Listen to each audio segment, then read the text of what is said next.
First, we are going to start out with some Bazzill Bling cardstock. It's a cream color, and we have the bling part on the inside, so it's smooth on the outside. And we just took an 8x6, we cut it into 8x6, and then when you fold it, it's a 4x6 card. And the A2 folders that we're going to use are typically going to completely cover a 5.5 by 4.25. But this is a little bit bigger than that, so we're going to have to run it through twice.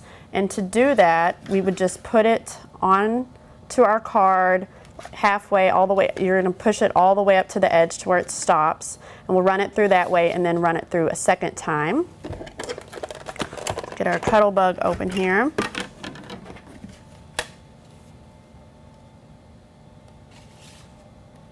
And if you want it to emboss, just always remember that the side that you want showing is going to be facing up towards the words Cuddle Bug here on your folder.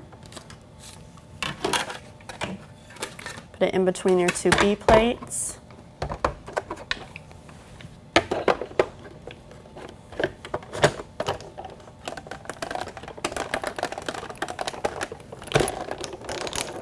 Run it through.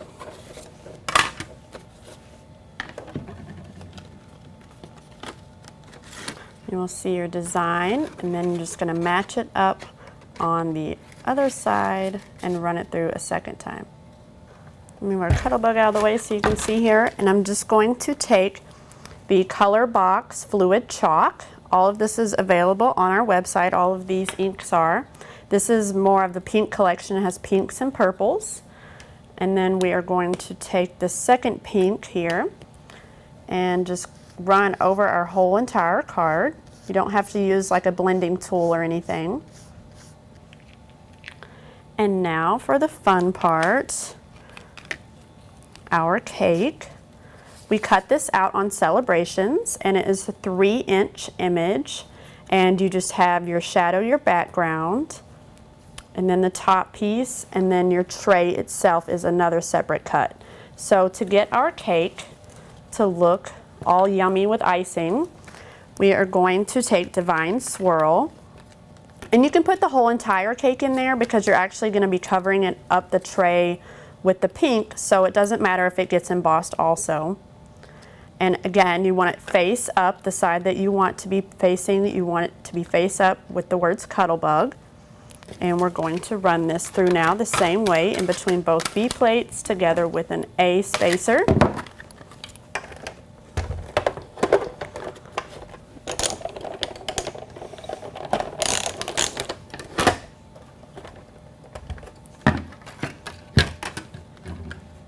And our cake is embossed, but now in order to get it all shiny and icing-like, we are going to take our Big and Bossy pad by Ranger, which is also on our website at customcrops.com, and get your, just take a regular paintbrush.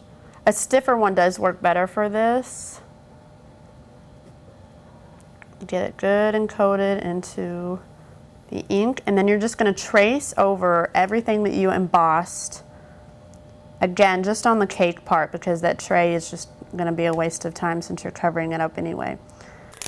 Once you have your cake totally coated with the Big and Bossy pad, then you're just going to use some clear embossing powder, also by Ranger, and is on our website. And the easiest way to do this is just to totally dump it over all of the areas that you're going to cover.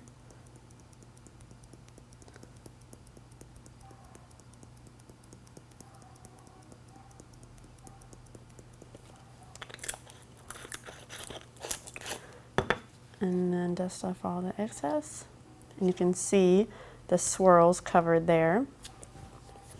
And if you want to, you can take a brush and just clean it up a little bit if you want it to be a little bit more defined. And this is really cool to watch. You can see this turn from this white to this gloss. It just literally starts to change right before your eyes. And it's as easy as that. Now you have icing on your cake. and we can start to assemble our cake. And also, if you notice, I used our Ranger mat here so that I can just later on fold and roll this up and dump all of our extra back into the bottle so that we're not wasting it. And you're going to assemble this and have this as your backdrop. It's just the solid piece. And you're going to glue this on top. And then we're going to glue our Bazzill Bling. All of this is Bazzill Bling paper for our tray on top, and our cake will be complete. So I'm just going to glue that real quick. So I have our cake all put together, and just so you know, I used popped up glue dots for in between the two chocolate pieces, so that just gives some dimension and looks a little more 3D. And I just went ahead and added glue to the back with one of our Zig two-way glues that we also sell on our website. And I have that all on the back, and now I'm just going to stick it down to our card. And now that we have our cake all complete, I am going to show you how we do the Forget Love, I'd Rather Fall in Chocolate. We already have it printed out. It was just something that we printed off of the computer to have a little bit of a different font than what we might get from our Cricut. And also it's going to be rather small. So we just took our paper and no certain fashion, just make a tear all along your words. Once you have that done, we are just going to bust out our crocodile and using the small hole, because we are going to be putting in some embellishments from our Making Memories papery rouge. And I'm just going to poke 2 holes in the corners and then just choose Brad Design. There are 4 different styles on this one set, which I love. If you go to our website and look at all the Making Memories embellishments, that's what's really fun about this collection, is that you get 4 totally different types. This is like blingy, and this is more felt, and this is just totally frame design, and then these glitter ones. For this one, Natalie used, there was also these with the little pearls. We ran out of those, so I'm just going to use these. We'll put our brads in.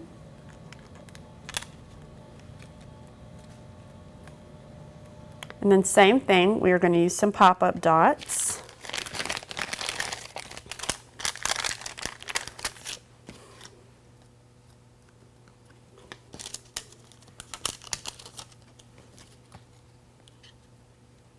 And then add our words here.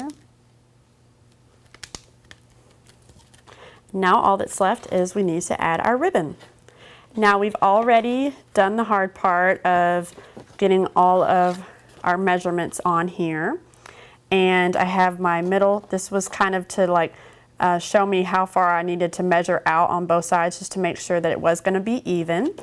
So I already have all of our measurements here, and depending on what size card you use would determine how you needed to measure yours out.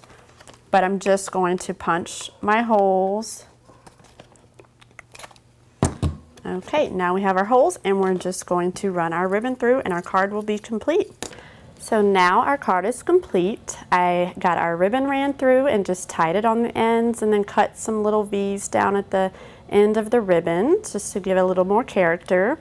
I hope you had fun watching me do this card. It really does show you how using the Cuddle Bug can just totally change the look of your card. It gives it some dimension, and it's just really fun to use. I hope you enjoyed it, and don't forget to go check out the Cuddle Bug spot. I think you'll have so much fun.